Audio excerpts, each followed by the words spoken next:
ஒன்றென இரண்டென ஒன்றிரண்டென இவை அன்றென விளங்கிய அருட்பெரும் ஜோதி போதாது உணர்ந்திட ஒளிகளித்தெனக்கே ஆதாரமாகிய அருட்பெரும் ஜோதி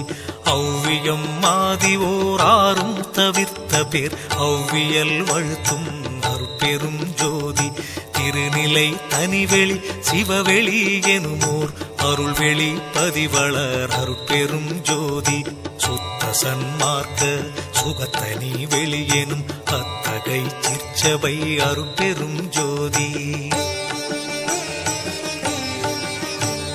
சுத்தமே ஞான சுக